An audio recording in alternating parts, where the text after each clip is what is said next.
Imagine waking up tomorrow morning and discovering that your entire town is gone. It's not destroyed. It's not burned down. It's not flooded. It's gone. I mean, the houses, they're still standing. The docks, they're still there. The roads that, still lead where they have always led, they're still there. But the people, they've left. One by one. Family by family. Boat by boat. Until all that's left is an empty settlement just staring out at the ocean. Now imagine somebody asks why. You know what the answer that you're given is? Well, it isn't economic collapse. It isn't natural disaster. It isn't war. Nope. The answer is something was hunting people in the woods. Now I know that sounds a little ridiculous. Good, because that's exactly how most people react when they first hear about Port Chatham, Alaska, which, it's a tiny little fishing village tucked between mountains, ocean, and some of the most unforgiving wilderness on Earth. But today, it's abandoned. What do you think of that? Huh. Things that make you go, huh? Haunted, huh? That's what reason is floating around at this time in the story. Interesting. What's your first gut instinct say? What's hunting them? You got nothing? Mountain man. A mountain man is hunting. Okay, that's a solid guess. So you've never heard of the Port Chatham, Alaska story? No. All right, well, we're about to learn just today. The voice you're hearing, obviously. Well, maybe it's not obvious because you're new here. I found it all the time. We're getting new people because this is, the Yore Town podcast. I'm Beard Laws. Joining me is the beautiful Dun Dun Queen Meg. Hello. And we're over on our own YouTube. You knew that, right? We switched over. So now the Beard Laws studio is just beard stuff. Beard Laws Network. It's all the other fun stuff. It's a network of shows. But the Yore Town is so special that it's its own YouTube. Yeah, I'm crazy. I'm posting on 3 YouTubes. But I think it needed its own thing. And the people are finding it and they're listening to it. They love it. Some people think that we talk too much at the beginning. But we're trying to build this. We're a husband and a wife. We talk. This is like a date night for us. It's like the only time we get to talk. It's the only alone time we get to talk. So yes, you know what? I'm not going to apologize. You can skip through and get right to the story. But sometimes we just have a little conversation to get going, to warm up the story, to get the vibes in the studio right? Sometimes I do get sidetracked, and I apologize. You don't apologize. It's our show. Okay. Listen, we're not professionals. We don't get paid to do this. If we did, companies like Live Bearded in the links in the description, they'd pay us a lot of money. Or maybe Squatch Juice, they'd pay us a lot of money. The products we love, we enjoy, so we rep them, right? Mm-hmm. Yeah. I think I'm one of those undiagnosed 90s kids. Oh, for sure. You are. Maybe we've made some of those undiagnosed 20-something kids. But either way, we better get into this before the YouTubers and the Spotifyers and the Apple Musicers and the what other ones you listen to. I don't know. Before they get mad at us. So we're in Port Chatham, Alaska. If you closed your eyes and pictured this, how are you picturing Port Chatham, Alaska? Dense trees. Hilly. More mountainous than hilly, I would say. Cold. I was going to say cold, right? Probably pretty wet. Mm-hmm. I'd imagine. Well, today, it's abandoned. Dark. Well, or all light. I don't know. I know we are very, very far from Alaska. So maybe people in like the PN dub, maybe they're just like, Alaska isn't like that, you idiots. I know that there are certain parts where it's all daylight for a while, then all nighttime for a while. I know that. I don't know which parts of it. I've never been out anywhere. The farthest I just picture this one particular place being very cloudy and dark. Port Chatham. Like rainy and dark. Let's like rain cloud dark. Port Chatham, Alaska. Let's see where it is on the... It's beautiful. And this one picture, gives you Nova Scotia vibes, right? Let's see where it is on the map, just so everybody knows. We're all on the same page. Oh, it is like really in the middle of nowhere. So if you were looking at Alaska, it is on it's on the Gulf of Alaska. Oh. On the southern, I was picturing like northeast. Okay. Or west, sorry. I'm pointing there. But yeah, I was the closest big place is Dillingham and kind of near Anchorage, but on the southern tip of that. But if you look, it's like there's a national park near it. There's a place near called Homer, and it's just in the middle of nowhere. But kind of close to, I mean, of all things considered, kind of close to nothing. Maybe British Columbia, Yukon. Interesting. Okay, so now we know where it is.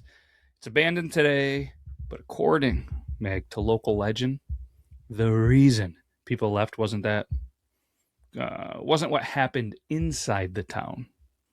It's what lived on the outside of the town. Grizzly bears. I bet you there are some bears. If a grizzly bear comes at you, do you play dead or do you fight for your life? Get big. Is that what you do? I think. I know if it's brown, you go down and play dead. If it's black, you fight back. I don't know what a grizzly would be considered. Brown? So maybe you do play dead. Okay, yeah, let's just stay quiet. Hide. Yeah, I'm going to try to stay away from them. But before we go any further, I want to ask you the same question that people have been arguing about for decades. Does pineapple go on pizza? No. Okay, that wasn't the question. You were going to say yes. No, I was going to say no. That's why we do this. Was there really something out there, Meg? Was there something out there? Yes. Or did fear slowly convince an entire community that there was? What do you think? I think there was. Do you think there was something out there? Mm-hmm. All right. Because once you start digging into Port Chatham, the story becomes much stranger than a simple monster tale. You ready? Here's the first thing that caught my attention. Most abandoned towns, they have paperwork. They have records, they have meeting notes. They have economic reports. Somebody can usually point to a document and says, this is why the town died. But Port Chatham doesn't fit into that box, right? Because now historians, they're going to tell you that the town declined because fishing operations changed, which they're not entirely wrong.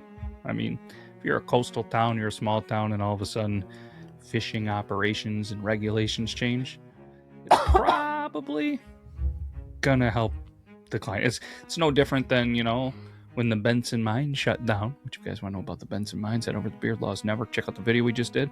When the mine shuts down, it's fairly close to where you grew up. What did it do to the economy there? Shut her down. I mean, Newton Falls is all but a ghost town now, right? Yeah. I mean, I know that was a paper mill out that way, but I mean, it's not the same thing when you start closing down and economies and regulations change. It can really kill a town. Mm-hmm. But I guess, the official explanation doesn't really point to the entire story, because why doesn't anybody talk about fish? I mean, you start to Google, you just, even when I was looking up Port Chatham, Alaska, it comes up ghost town, haunting, it comes up everything. You don't see a mention about fishing economy slowed down, so the town shut down, right? Right. You're probably thinking, well, why does everybody talk about a monster? Or why was Meg thinking it was a mountain man? Is that what you said? Mountain man? Yeah. Mountain man. I mean, let's think about it, right? When people discuss Centrilla, remember we did that about there? They talk about the mine fire, right? Mm-hmm. When people discuss Bodie, they talk about the gold rush and the gold rush ending, right? When people discuss Port Chatham, they immediately talk about the Nantiinaq. I think that's how you say it. The Nantanach. A creature described as enormous. I want you to describe what you think the Nantanach is. Describe this enormous monster. Sort of Yeti-ish. Bigger. Okay. That's it. I'm going to say he makes his own clothes out of animal hides. You're still going with the mountain man, huh?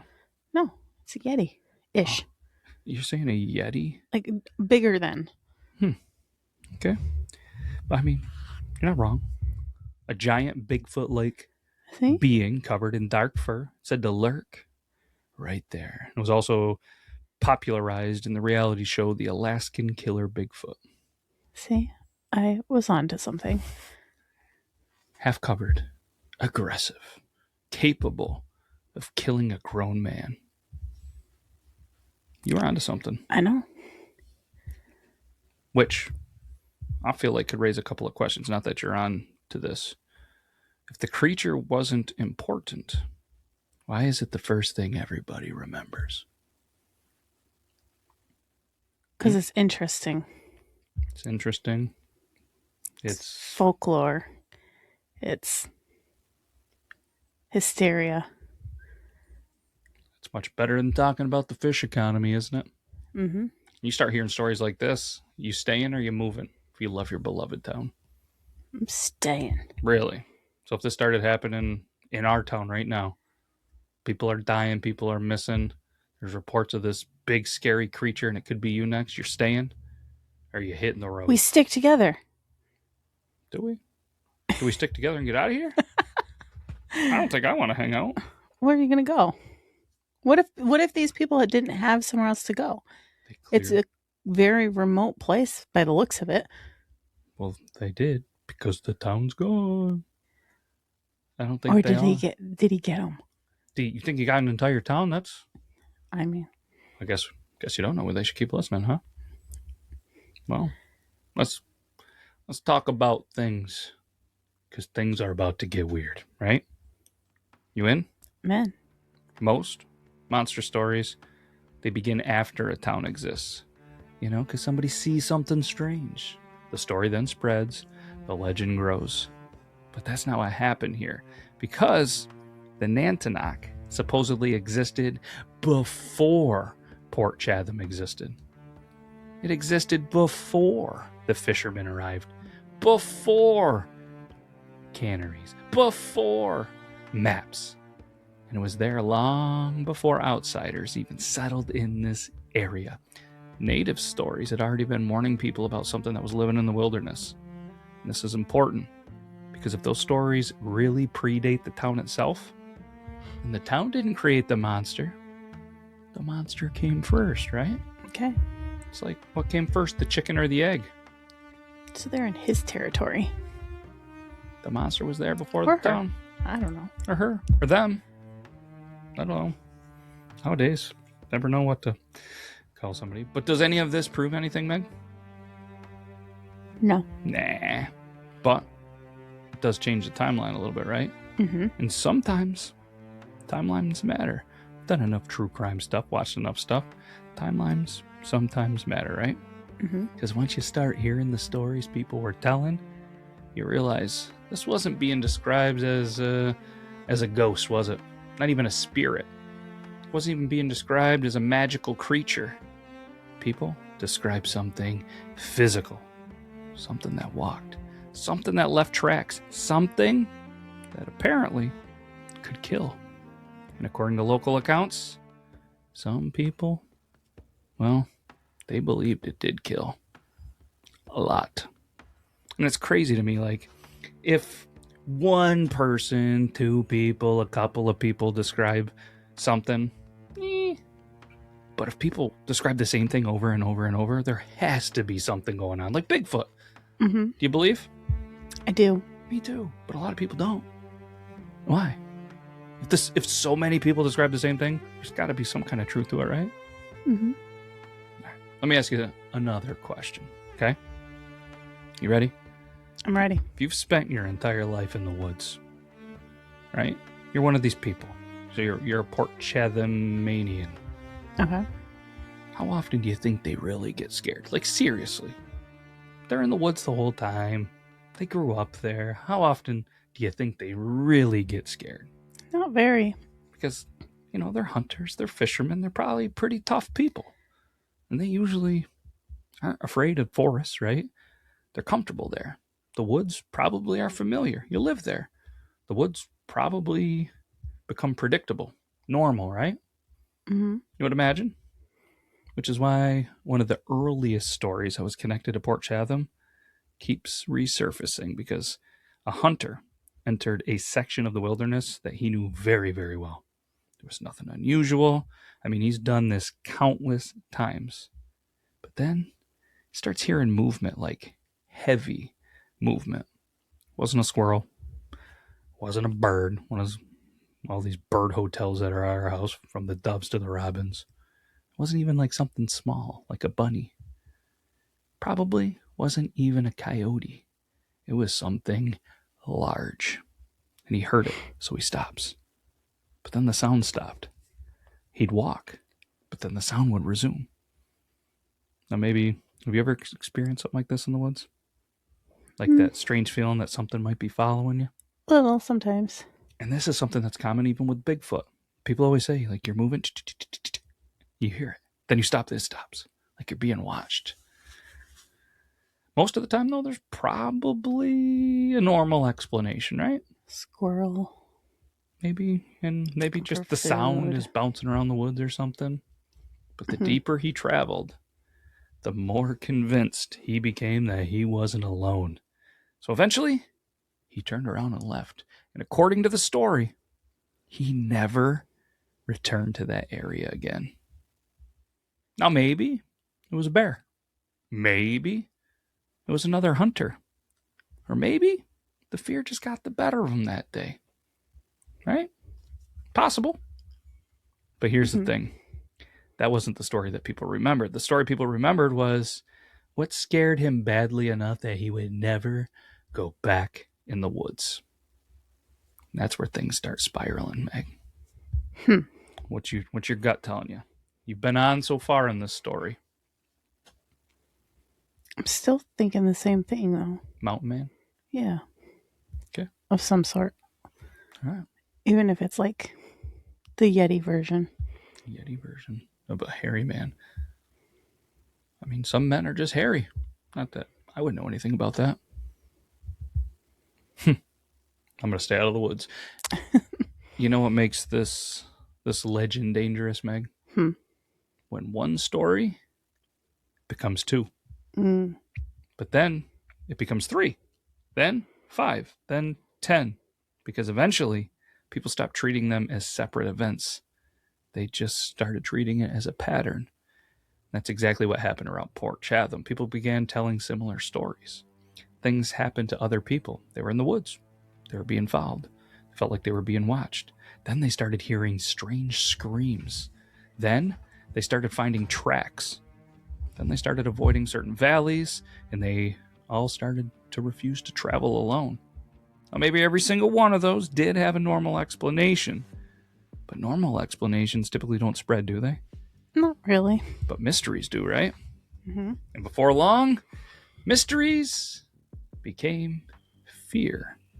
And fear itself had started to become part of everyday life. So you're probably thinking like the same thing I was. What are you thinking? Coincidence there? I mean, I'm thinking like, oh, just people heard noises. They felt watched. They got a little spooked. And then stories spread, right? They were like a little sensitive going into the woods already because they heard Bob and then Jim, Frank, Doug, Billy. They were all scared too. And they're pretty tough. They're pretty tough SOBs. And if they're scared, I gotta watch. Someone's gonna get me. Or do you just like, it's fine? I think I'd be cautious. I know I'm going to be cautious. I'm probably not going to the store, or I'm going to go to the store. If not there is alone. A store. I'd probably go to the store alone. You think so? It's easier to shop alone. Well, you never get to, but when you do, it's nice, right? It is. So, the stories, they spread. But that happens everywhere, especially small towns. Little stories spread pretty quick in small towns, right? Mm-hmm. I feel like every small town has legends. Every forest seems to have ghost stories. Every generation creates monsters. But eventually we reach the question that separates folklore from fear. Did anything actually happen? Because if Port Chatham was simply another campfire story, we probably wouldn't be talking about it here on the Your Town podcast, would we? Probably just be a town that would have faded away. The stories probably would have just disappeared. And the old Nantanach would have become nothing more than a local curiosity. I really hope I'm saying that word right. It's got to be pretty close. Sounds right, Mm-hmm. right? But instead, the legend survived. And according to the people who lived there, it survived because strange things just kept happening. Now, I do need to be clear before we go any further. One of the biggest challenges with Port Chatham is separating the official documented history from the local legend, because some stories are pretty well known, but some stories are impossible to verify, which you're a small town. Back in the day, documentation technology, if you thought it was bad in certain cities, now imagine Port Chatham, right? So it's a little bit of this, a little bit of that, hard to verify all of the stories, but some of those stories too have changed kind of over the decades from retelling, kind of like the telephone game, Meg, right? Mm-hmm. You start telling a story and then it changes a little bit. Mm-hmm. So whether every detail is accurate isn't really the point. The point is that people telling these stories truly do believe them. When people believe something enough, it really starts affecting reality, because fear changes behavior. Fear changes decisions. Fear changes communities, doesn't it? Mm-hmm. And nowhere is that more obvious than in the stories that began circulating around Port Chatham. One of the most famous involves a prospector. You know what a prospector is? Gold miner. Now, depending on which version you hear, you might get a couple different details. What do you think he saw? What do you think happened to this old prospector? I think he was out working away. Mm-hmm. Heard some noises. Mm-hmm. Turned around. Saw a shadow. Confronted it. Heard some grumbling and growling. Ooh. Took off running. It was pickaxe. Okay. Now, let's get into this, because the story basically stays remarkably consistent. A man heading into the wilderness, and he never came back. At first, nobody panicked. I mean, it was Alaska, right? People disappeared for a day or two all the time. The weather changed. Boats, they broke down. Hunters stayed out a little longer than expected. It happened. But that concern turned into worry. Then worry turned into a search. When the man was finally located, the stories claim he had some pretty bad injuries. Some versions say his neck was broken. Others claim the body showed signs of extreme violence. A few retellings become even more graphic. And this is where historians start raising some eyebrows, because despite how often the story is repeated, hard documentation is difficult to find. So I tried to dig into it, but as you dig into it, it got a little bit murkier. Whoa. Did I just have a stroke? You got me? It became a little more murky. Yeah. But here's the thing. Whether every detail happened exactly as described, it doesn't matter almost, because the people hearing the story weren't fact-checking newspaper archives, right? They were living in the middle of the wilderness. And what they heard was simple. Man went in the woods, man died, and nobody can explain it. That's legend fuel, isn't it, right? It sure is. Not proof, just uncertainty. I mean, imagine hearing that story. Then a few months later, another one. And then another one. And another one. And another one bites the dust. Because that's what allegedly happened. People kept going into the woods. They would disappear, and they would either die or they'd come back all probably wishing they were dead. One account talks about a logger who was working in a remote area. Again, depending on who's telling the story, the details shift a little bit, but the ending remains the same. Something happened. Something went wrong, like badly wrong. And once again, people started to kind of connect the dots. Remember we were going to do a connect the dots? We still should, right?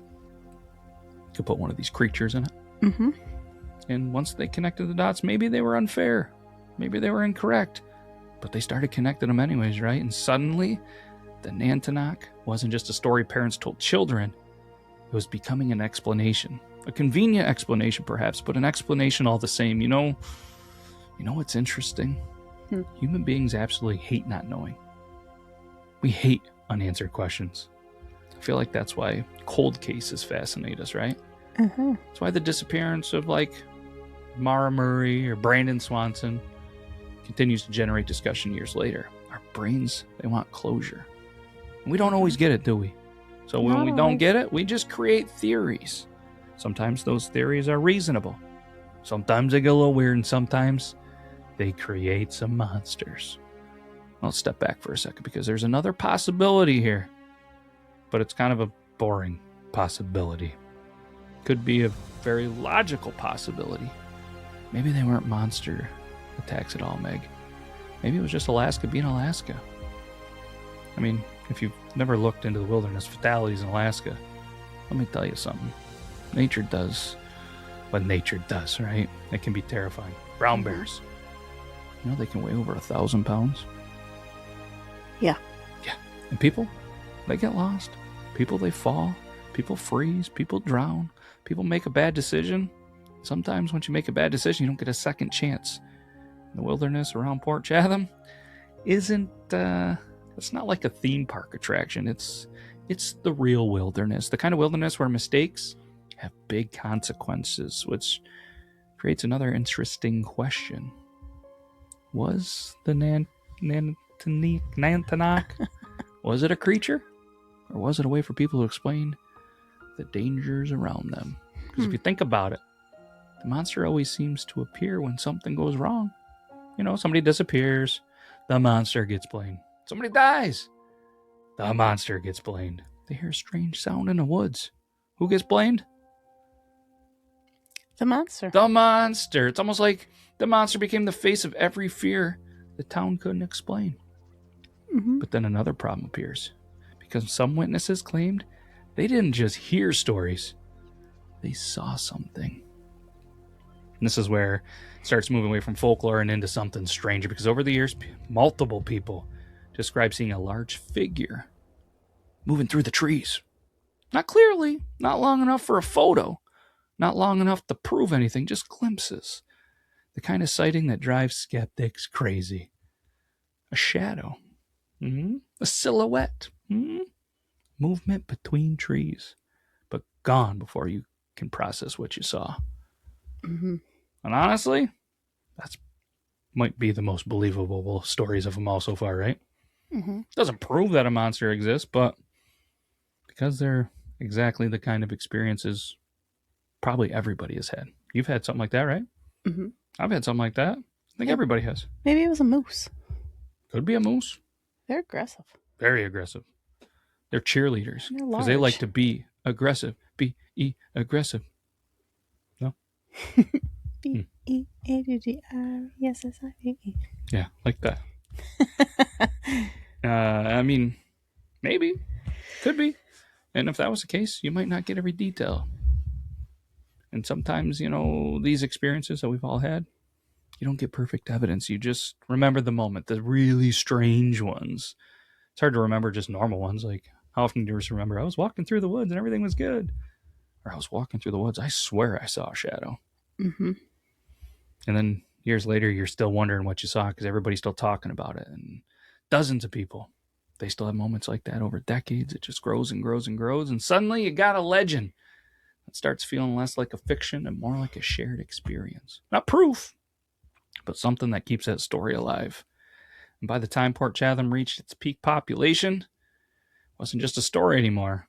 It was part of the town. It was part of the conversations, part of everyday life, part of the identity of the place itself. Because eventually outsiders, they started to hear it too. Hunters, researchers, Bigfoot investigators, documentary crews, people who came to Port Chatham specifically trying to solve the puzzle. Some people just left laughing. Others left convinced something unusual was happening. And, well, this story is interesting because, yeah, the Port Chatham, it transformed from a forgotten local legend into one of the most famous cryptid mysteries in North America. Whether you believe about, in monsters or not, the people who went looking for the Nantanach, they weren't expecting what they found. What do you think? Do you believe it or not? I do. Yeah. I do too. I'm a believer. Then you saw its face, and it was a believer. Yeah. Mm-hmm. Well, that's the end of this. We could easily come back and do a part 2, but I feel like we leave it here. Do you want to just go another 5-10 minutes, Meg? It's up to you. Do you think we call it? Yeah. Call it. Mm-hmm. All right. So we're going to put it up to you, the viewers, the listeners, if you want a part 2 on this where we dive even deeper, because there is some stuff I left out because I wasn't sure if we were going to do, because last time we did a part 1 and a part 2 and people loved the part 2. Okay. So I left it open. Yeah, let's do part 2. We'll either come back and do a part 2 or you can dive into the experience yourself. So you got to let us know if you want to hear part 2. If we hear nothing from nobody, we're moving on. But if we hear something, we'll come back for a part 2. Sound good? Sounds good. All right. You got anything else? Nope. I think that's all I got. We'll do it again next week. It's either going to be a part 2 or something new. Meg doesn't know. I don't even know. We're going to figure it out. All right. We'll be back. Take care, everybody. Bye-bye. Bye.